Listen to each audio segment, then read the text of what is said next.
just to backtrack a bit, especially in the area of family programming and kids programming, which was so near and dear to your heart, talk a bit about putting together the series Zim-Bomba at WGN. Well, we had an enormous problem in prime time that the networks were really strong in those days, and it was really tough to compete with anything. So we would throw old movies in there, or, one of the things we did was to get advertiser-supplied shows. So, our big primetime show is Ron Terry's Polka Party, which we played a couple of times a week. And that was a big deal, where you'd have these strange-looking people come to the studio and polka for an hour. So I figured there had to be something better that we could do.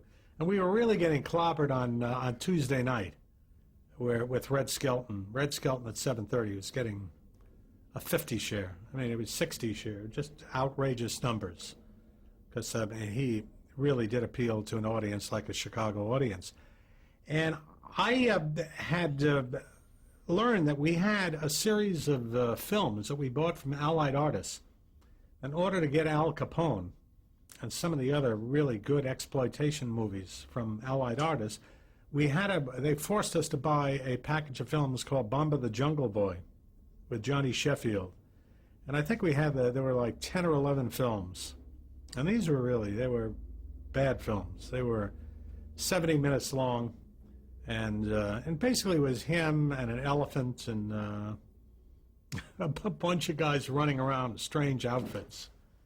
And I screened these things, and I said, if they're 70 minutes long, if you basically take about 30 minutes out of them, there actually is a little narrative here, and there are little morality plays in the jungle.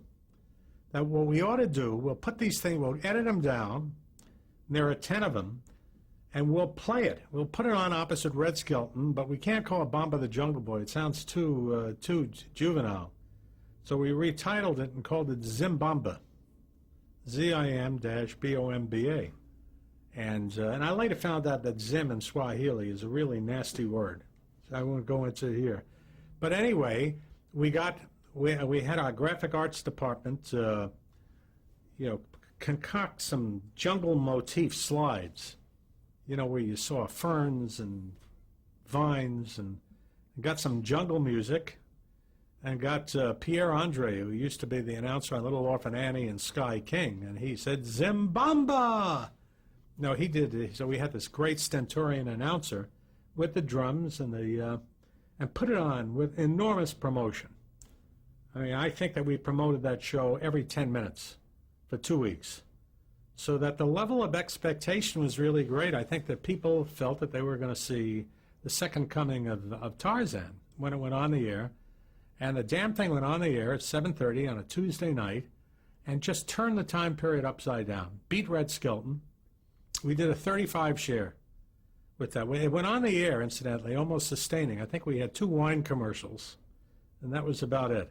Because who would sponsor this thing? But it turned out the ratings were great. The demographics were the best demographics on the network. And there were 10 films, and I think we played each of them about 18 times, because the series lasted for a couple of seasons. And it just went on and on and on. And Johnny Sheffield became a minor celebrity in Chicago. This guy, who I think was selling newspapers on Sunset, became a big deal. And, that was a case, again, of packaging and really good marketing to take really crap and make it look like gold. And that was something that came in very handy later on in my life when I went to work at the networks, where we still were dealing with crap, more high-class crap, but it was still basically the same principle. The other thing that I learned in working on primetime development at WGN was the importance of the early time periods. That in those days, and this is before everybody had a clicker and a TV remote, that if you could get the audience hooked early on, and you were smart enough to put compatible programming adjacent to the first show of the night, that you could keep an audience almost all night. And we certainly proved the point with Family Classics on Friday night, because we put something on the air after it and managed to hold most of the audience. It was a syndicated show of some kind,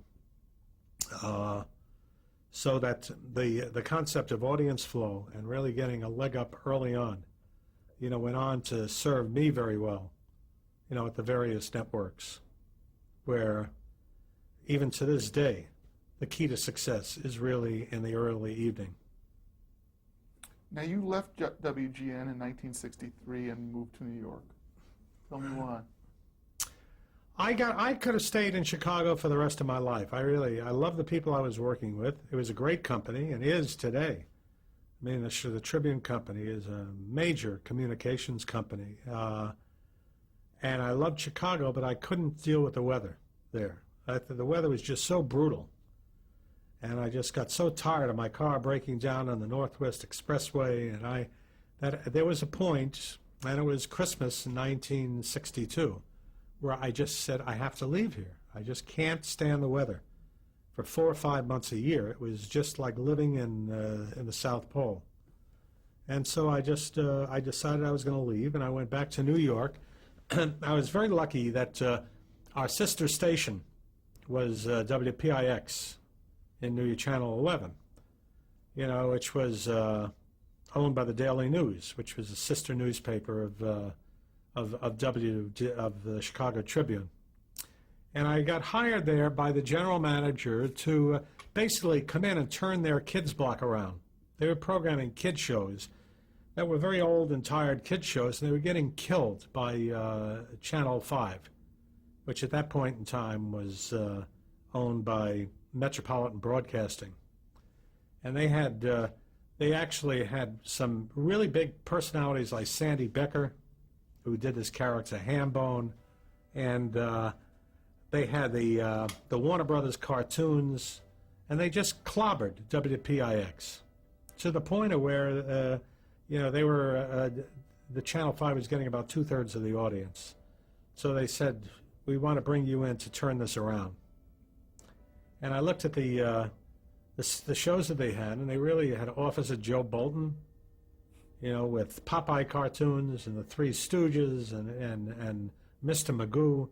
And they really were second-rate cartoons and film subjects with very old, tired personalities. And I figured that we really had to do something that was a masterstroke to turn this thing around. And I concentrated on one of the shows. I think it was the show with the Three Stooges in it. And that was like the centerpiece of the lineup. And we decided that we were going to put all sorts of audience participation things in there. We bought some old Republic cliffhanger serials, like Devil Men from Mars. These Gene Autry and the Underground's Kingdom. And really terrible.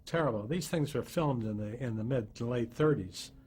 But they were so bad that they worked. So we played those in there, and they were like 12-minute serials, and we cut them in half so we would get twice as much content out of them. And we came up with a really interesting contest called Ooby Dooby. And later that name would play a part in Scooby-Doo a couple of years later. But this was called Ooby Dooby. It was named after an old fraternity brother of mine who we called Ooby Dooby. And basically what we did was to take faces of cartoon characters and divide them into 9 parts and scramble them up. And then we would present them, and the first person to call a pre-selected number and get it right would win $25. I know, it's that was a lot of money in those days. And so I went myself, and I bought a phone number from the phone company, a single phone number, and went on the air with Ooby Doo. And that first day, thanks to Rocket Men from Mars, because a lot of people tuned in to see what the hell we were doing. We got, in one moment in time, the moment we did Ooby Doo, about 200,000 phone calls going to this one line And what happened was that it blew out blew out the phone service in all of Manhattan. The whole Manhattan borough went down. That there was no phone service because all of these phone calls are going to this one line. And, the mayor was on the phone with the general manager. I mean, they were furious. And there was some poor furrier on 44th Street who had a phone number that was one digit away. And I think to this day they're still calling him. But what happened was the combination of Ooby Dooby and Rocket Men from Mars and a lot of other stunts and everything just totally turned the time periods around. And it taught me another lesson, that the kids' audience is a very, very fickle audience, and that you can be a hero one day and a bum the next. That, you really have to work very hard to keep their loyalty, and that's something that would come in very, very handy later on. Programming not only for children, but the early evening time periods as well. Now, how long did you stay at WPIX? I was there for 6 weeks. All this in 6 weeks? Yeah. Because I then got a call from Oscar Katz, who I had kept in touch with at CBS when I was at WGN, saying that there was a situation that was opening up and he wanted me to come over to CBS and talk to him and his boss, Mike Dan, who had just been promoted to the head of programming. And that situation was the head of daytime. So I went over there and I got the job. They figured they were strong enough in daytime to take a chance with a 25-year-old kid. And so I said goodbye to my friends at WPIX and made the trek across town from 42nd Street to 52nd Street, to CBS to become their head of daytime. Now, talk a bit about Mike Dan, both personally and professionally, what you thought of him and what his management style was like. Well, Mike was a former press agent at NBC. I mean, he started off in the press department and then later went to work in programming for Pat Weaver in the early days of television. So he was at NBC working for Pat Weaver when they did Show of Shows and Colgate Comedy Hour and Philco Television Playhouse, and we're really starting to carve out television as it later became. And, he was at NBC when they pioneered the Today Show and the Tonight Show and the Home Show and came up with a different way of selling time on a participating basis instead of a full program sponsorship, and learned his craft well, and then went over to CBS, where he worked for Hubble Robinson. And ultimately, when Hubble got fired, he got promoted to the vice president of programs. And in the early 60s, Oscar Katz, who, when I had met him, was head of daytime, used to be the head of programs, but got demoted to head of daytime. And I had met him when he was just kind of sitting twiddling his thumbs in his office. And I was at WGN and got very friendly with him and kept in touch. When Mike got promoted to head of programming, the first thing he did was to elevate Oscar Katz to the number 2 guy, which left an opening as the head of daytime. And that's the job that I took over there. And this was a CBS in those days that had it all. I mean, they had the president of the network is a man named Jim Aubrey, who they endearingly called a smiling cobra. I mean, he was a very, very tough, no-nonsense, charismatic leader. And, they had 10 out of 10 at night, 10 out of 10 in the daytime. They had the number 1 news division. They had the NFL. They had the best specials. The only thing they didn't have is a late-night service or a morning show. I mean, those are the 2 areas where clearly NBC was the leader. But it was a great time to come into the company because they could do nothing wrong. I mean, they had the Beverly Hillbillies, all those hillbilly shows. They had the Defenders, they had Twilight Zone, Perry Mason, all the classic shows that are now playing all over cable were the part of the CBS lineup. And the great thing about being head of daytime there was that they had 10 out of 10. So you really were a caretaker. Gave me an opportunity to really learn about game shows and serials, which were the two components of the daytime schedule. And they had some half-hour sitcoms in the morning. So I wasn't under great pressure to turn things around and really kind of self-taught myself the ABCs of daytime drama and game shows, and kind of became an expert over the next year or two. What I didn't anticipate was that the children's area on Saturday, which they had gotten by with nothing. They had reruns of Roy Rogers and Sky King and Heckle and Jekyll and Mighty Mouse, and running the sprocket holes off of these things, and were clearly dominant. That one day a little show called The Beatles came along, animation show, and just turned the whole morning upside down.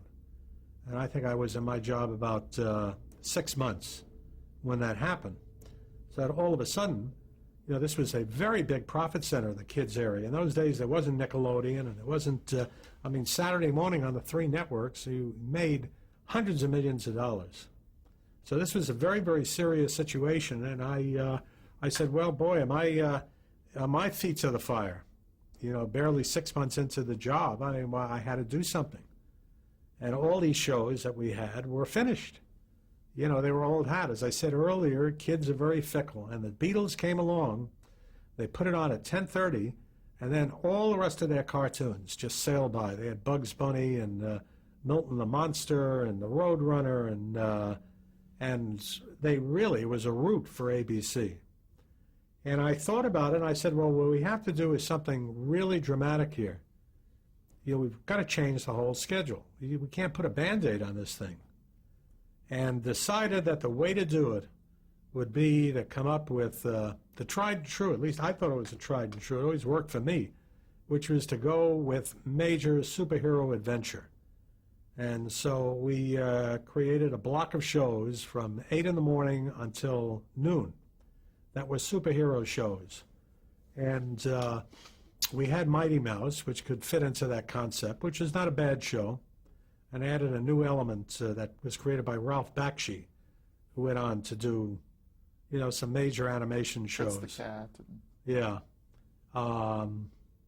But we added the Mighty Heroes to Mighty Mouse. We went to General Mills and got Underdog, stole that away from NBC, and I made a couple of calls and got a brand new animated Superman adventure show. That would be the centerpiece of our schedule. And we also, because of our association with the Rather Corporation and Lassie in prime time, were forced to buy a Lone Ranger animation series, which kind of loosely fit into this concept. And we turned the Lone Ranger into the Wild West, with really weird villains. And so we had those shows, but we still needed a nucleus of a couple of more shows. And I went to Hanna-Barbera. I met Joe Barbera, who's one of the great people, one of the great salesmen of all time. And we worked together and created a couple of half hours. One was called Space Ghost, which was brand new, which was kind of Superman in outer space. And there was an element in that half hour called Dino Boy, which was a kid stuck in prehistoric times. And then we did another show called Frankenstein Jr. and the Impossibles. And the Impossibles were 3 rock and roll singers who turned into a superhero group. Coil Man, Multi-Man, Liquid Man. And Frankenstein Jr. is what it is. A little kid invents this big Frankenstein robot. And those we put on at 10 in the morning, 10 and 10:30, and we had Superman and Lone Ranger, and we stole Bugs Bunny from ABC.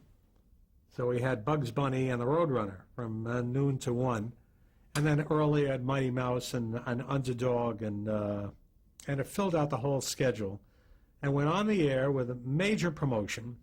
It was the first time that a network ever took major advertising in all the comic books. And that schedule just took off like a rocket. You know, I think the lowest share of audience was a 45. And went up to, with Superman, went up to a 60.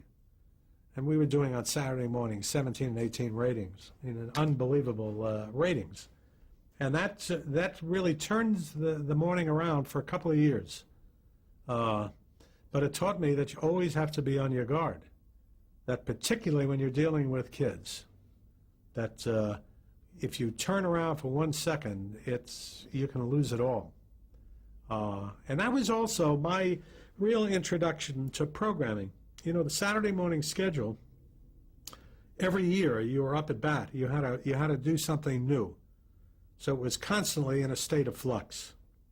You know, a couple of years later, I came to the conclusion that the superheroes were starting to wind down, and we went in a totally other direction, which was comedy adventure and comedy. And that's when, you know, I went to Joe Barbera, and we came up with Scooby-Doo, and which we put in the heart of the schedule, and went to Filmation, who had done Superman and some of the other adventure stuff, and put Archie on the air, the Archie comics characters, and which were big hits.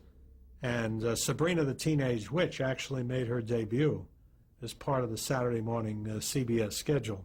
And Josie and the Pussycats were part of Josie and the Pussycats and Wacky Races, you know, with Dick Dastardly and Muttley, and ended up with a group of I don't know, 3 or 4 hours of comedy adventure, and we managed to not lose a beat in making a transition from adventure to comedy adventure and pure comedy. And then from those shows, you know, we did. I learned how to do spin-offs.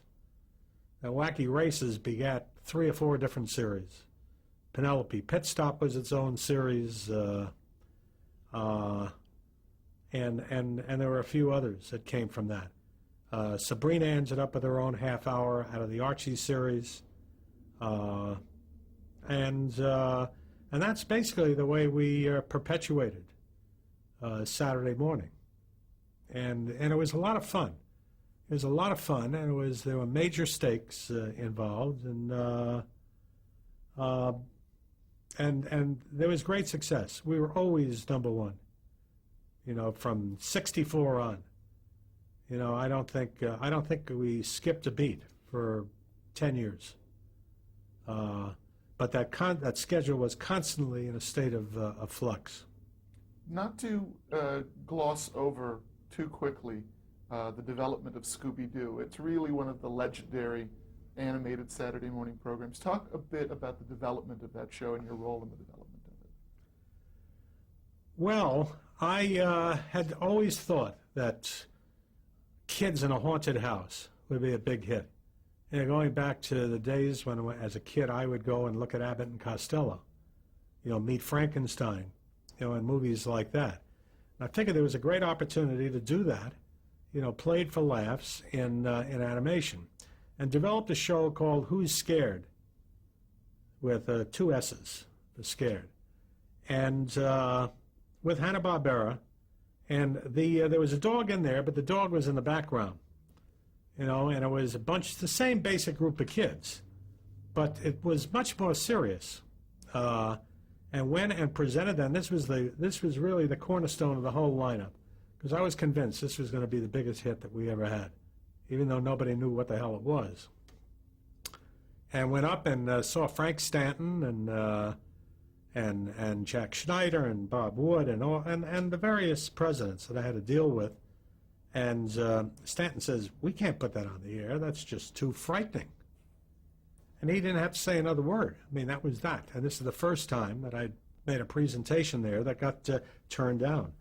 And there was this enormous hole in the schedule. And I would liken it to NBC losing Friends on Thursday night. I mean, without this thing, we had no schedule. Just would fall apart. So I said, well, I got to find a way to fix this damn thing, and I booked a red eye to go back to California because we were set another meeting up in about 4 days. And on the plane, I couldn't sleep. There's a red eye, and I'm listening to music, and as we're landing, as we're going in for the landing, Frank Sinatra comes on, and I hear him say, Scooby-Doo-be-Doo. And it's at that point I said, yeah, that's it. We'll take the dog, we'll call it Scooby-Doo and move him up front, and it'll be the dog show. And it'll be, our Abbott and Costello will be Scooby-Doo and Shaggy. And went there, and in a matter of 2 hours, we had revised the concept, and it worked. It just worked great. We could take all the stories that we developed, and just with this refocusing, we solved the Frank Stanton problem, because then it became all-out comedy. The threats were just as serious. But anyway, I went back, got a very quick approval, and the show went on the air and opened with a 55 share, which is, for a new show, it was not based on anything. It was a brand new original. And that show has been on the air continually since 1968. So it's been on the air 33 years. In various formats, to keep it fresh and everything. We did Scooby-Doo movies with guest stars. We did Scrappy-Doo, which was his little nephew. We did a lot of different things to keep the format going. And now a whole new generation of kids have discovered it. I think there are a lot of adults who grew up with it. And it's, believe, the #1 show on the Cartoon Network. I mean, it's one of their staples. So, but the Saturday morning was like prime time. It was always changing. It was extremely competitive. Everybody's going for the same basic audience. And you really had to be as sharp as can be in development. And it was very good training for me. Philosophically, when you say everyone's going for the same audience, as a programmer, how do you determine how you counter-program what the other guys are doing? Are you talking about the children's area? In the children's area. Well, originally, when ABC had comedies, we went for the action stuff. When everybody copied us and went on the action bandwagon, I said, well, let's go back to comedy. But instead of just pure comedy, let's put an adventure element in each of these shows. So I found that you were always best off if you were the counter-program to everyone else. These days it's a little bit more difficult because you've got so many channels. But in those days, in other words, if there were 3 comedies in the time period, go with a drama. I mean, it's kind of nuts to go with another comedy. So, I think counter-programming, audience flow is very important then. The theory being that if you have kids tuned to your channel, do everything you can to keep them there. Don't give them an opportunity to turn elsewhere. And, no matter how hard you try, somebody is always going to come up with something. There was the Beatles. One year NBC came up with the Banana Splits, which was kind of a hodgepodge hour, Hanna-Barbera hour with these stuffed animal characters, and there was a jungle element in there that looked suspiciously like Zim-Bomba. There were comedies, and that show did pretty well. So there was always some show that you didn't count on that would be kind of a blip for the other guy. But it was a lot of fun doing that. And I kept, when I went to ABC and even NBC, kept my fingers in the Saturday morning because I enjoyed doing it, and nobody else knew how to do it. They really didn't. I think we're going to have to change tapes here, folks.